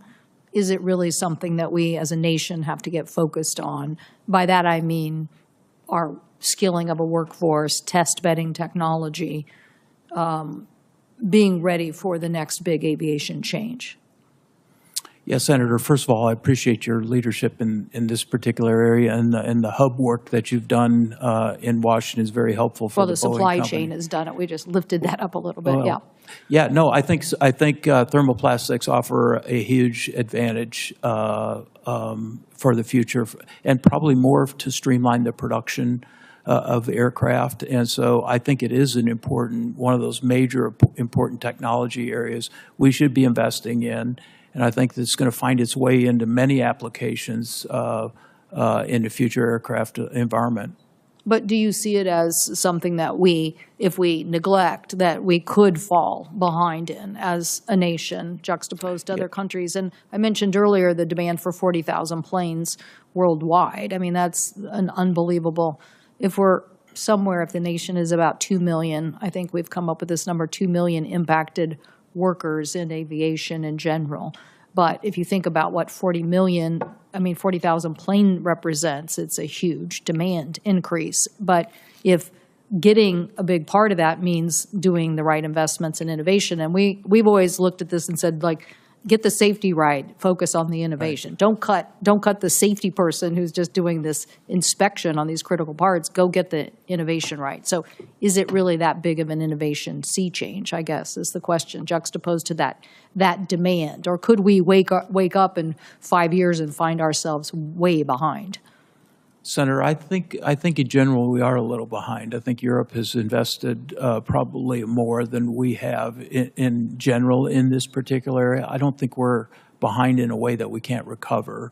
I do think it's an area that we need to continue to have overall focus, not just as the Boeing company, but in terms of new technology evolution within the country. And I think thermoplastics is an area that can differentiate in a lot of different product applications. So I support your efforts for sure. Yeah. Well, and I'm just, again, on the workforce side, this is a big opportunity for a lot of jobs in the United States, is it not? I mean, Yeah. Aren't you continuing to grow? Yeah, I think so. I think what you'll see is thermoplastics will replace typical metal applications, and as you know, how to do that's a totally different manufacturing process. So we'll have to learn how to do that. We'll have to train a whole different kind of application, a different workforce to utilize thermoplastics. And so, I think we're on that journey, but we've got a lot of work to do. Thank you. Thank you, Mr. Chairman. Thank you, Mr. Ortberg. Thank you for your testimony here today. Senators will have until the close of business on Wednesday, April 9th, to submit questions for the record. The witness will have until the close of business Wednesday, April 23rd, to respond to those questions. This concludes today's hearing. The committee stands adjourned. Thank you.